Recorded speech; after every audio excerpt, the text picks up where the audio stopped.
Okay, this is something I really, really needed. And I mentioned on one of my vlogs that like, I really love practical things.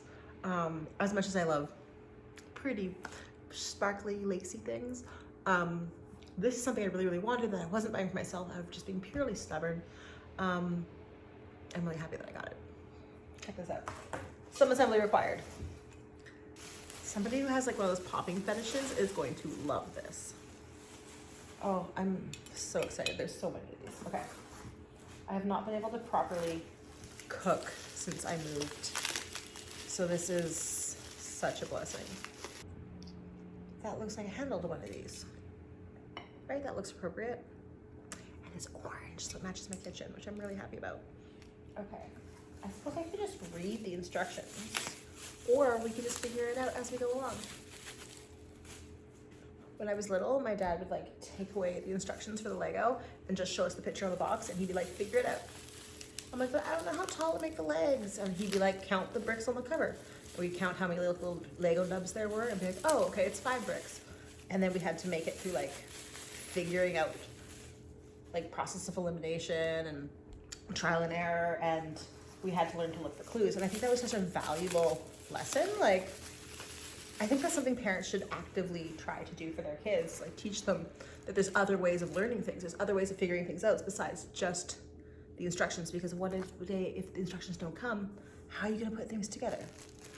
So sometimes you just gotta figure out how many bolts you have, how many knobs you have, how many holes there are, and figure it out other ways. And I think it was a really, really, really good skill. I don't know if my parents did that on purpose or if it was just a fluke, but that is something that, especially when I'm like building things with my friends and like they don't get it as fast as I do, I'm like, oh, this is because my parents made me figure things out through alternate ways instead of just reading the instructions and only doing what the instructions say. Look how good these pots are. I love that they're orange on the inside and the outside. Having orange in my kitchen makes me so happy. You guys know I love my toolkit. Boom. Screwdriver, pop it out, flip it around, screwdriver. Love it. Okay. Cute. This is gonna be my go-to pan. It's the perfect size. 2 pots, 2 pans. This is perfect. These are almost the same size, but not quite. I feel like I'm gonna fast forward the rest of this.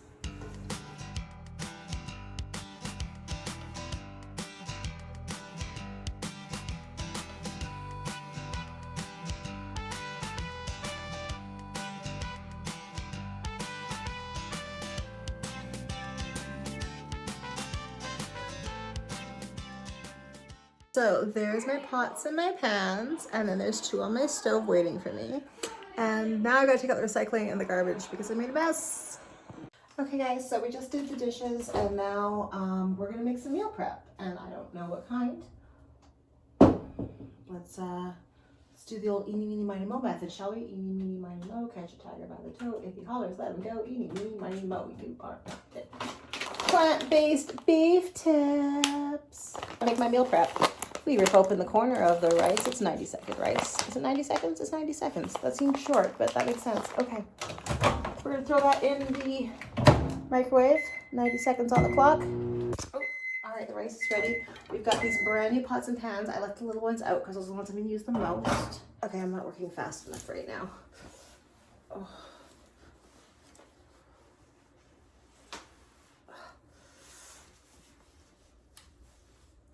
Sorry, my left side is injured, so I always clutch my arm to my side when I take off my shirts. Right, we are going to start this process. Here we go. Open our plant-based, non-dairy, kosher beef tips. Our microwave will shut up. There we go. All right, so this is how we are cooking. We are stirring often. It said to cover this with a lid, which I am not doing. Because I need to stir it. And it's still like in clusters. It hasn't loosened up enough yet, so. While that's doing that, we're gonna start with the rice. This is basically the dummy's guide to making rice. We flip the bag open. I feel with my fingers for about half, and I just dump half into a container. There's a half. There's a half. And that's done. I don't really understand what stirring often means. Like, how often? Like, do I keep it moving? Or Or do I just swoosh it around once in a while? Do I need to flip them over? Oh, they're finally breaking up. That's a good sign. Like, is it okay if they don't flip over and they're just on one side the whole time? This is how much I don't know how to cook. I'm just guessing I could like jumble them around. Or should I have like little tongs and, I don't know. So plant-based beef tips and rice will be the first batch that we make. And I have all the food stored in my phone. So when I eat my food, I just dial in like, oh, I had, you know, half a cup of rice and I had whatever the measurement is for the beef tips. It'll tell me the fat, the calories, the everything. So each one of these meal preps ends up being about 300 calories and anywhere from 9 to 18 grams of protein. Even though I'm vegan, I'm still definitely getting my protein. Even I don't really know how sometimes. And it's all fairly low in fat. I mean, because it's vegetables, it is higher in carbs, but I mean, no animals are dying, so you know what? It's all right. I can be a little more carb loaded. Back to the rice. Total calories would be 130. Total fat would be 2.5 grams. The sodium would be 2.5 milligrams. That's good. I want to keep the sodium down low. That's actually the secret, I think, to losing weight, is just knocking sodium out of your diet as much as you can. And you'd be surprised how much hidden sodium there is in everything. But once you get sodium out of your diet, man, I dropped weight so fast. Like, I lost almost 30 pounds in the first month. Back when I was 254.6 pounds, I think. I dropped like a pound a day just by knocking sodium out of my diet. The protein in rice, in one serving, is 3.5 grams. So I'm getting 3.5 grams of protein just from one serving of rice. That's pretty good, actually. I'm not mad at that. Pretty happy with that. So if we check the timer, because we have 3 minutes left, it needed approximately 9 to 12 minutes. But honestly, like, look at how dark these things look on top. Like, I think these are pretty cooked. I don't think they need to be there for 3 more minutes. I think we're gonna pull this one short, guys. It's 8 pieces per serving, which makes it really easy for me to measure out. So they're 140 calories, 6 grams of fat, 7 carbs, and 14 grams of protein. So with this and the rice, I'm getting 17 grams of protein in this one meal that ends up being approximately 300 calories. That's not bad. I'm not mad at this. This is a good little... All right, so here we go, 8 pieces. Let's see. 1, 2, 3, 4, 5, 6, 7, 8. That is a serving right there. Boom, next. 1, 2, 3, 4, 5, 6, 7, 8. 2. 1, 2, 3, 4, 5, 6, 7, 8. Man, I'm really good at counting to 8.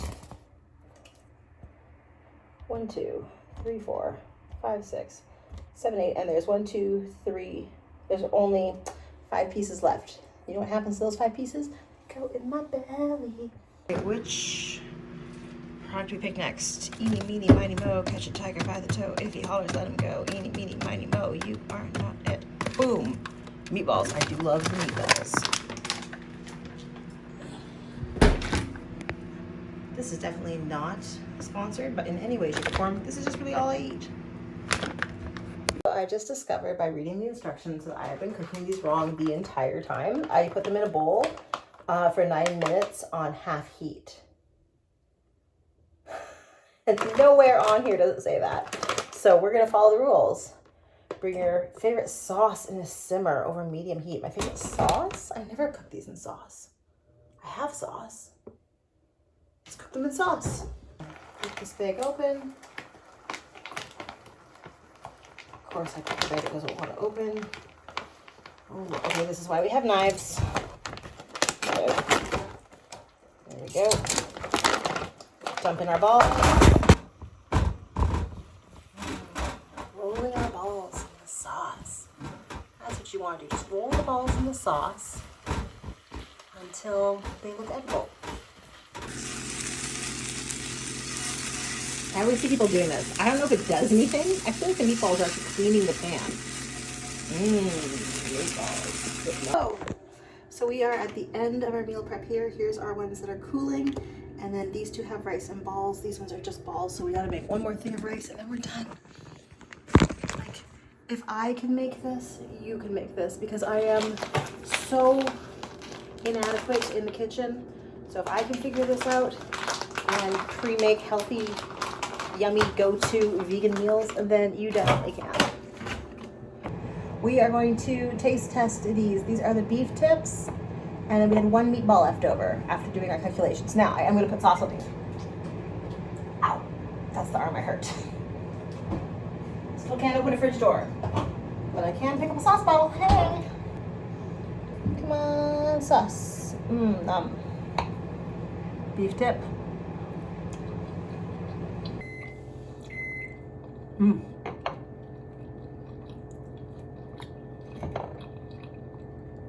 Does it taste like beef? No, not that I can recall. Is it good? Yes. The texture is smooth, but I think as a vegan, you just get used to that. I'm not mad at it. All right, so the meatball was, I was cut in half. I'll show you.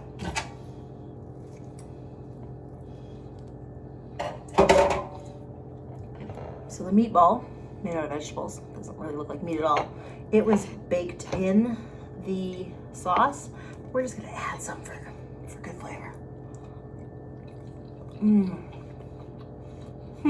know what? It's a little cold in the middle, but you know what? It's frozen vegetables. Who cares? It can't give me the salmonella for being undercooked. Here we have the final product: 2, 4, 6, 8 meal preps. That means for the next 4 days, my lunches and dinners are ready to go. You can see my little tea stash, my oatmeal stash, and my snack bar stash. This is it, guys. My jug of water. This is how we do. And one more time, shout out to Brian, who got me the pots and pans. I couldn't have made this meal tonight if it wasn't for you. So, thank you. That was me blowing you a kiss with my coffee. I need to go lie down. Oh, and I'll make sure to add the link below so that you can go and purchase the exact same pots and pans I have if you so wish. Brian bought that lovely set for me. If there's a Brian in your life, send him the link and maybe a Brian will buy you pots and pans as well. Yay, pots and pans twins!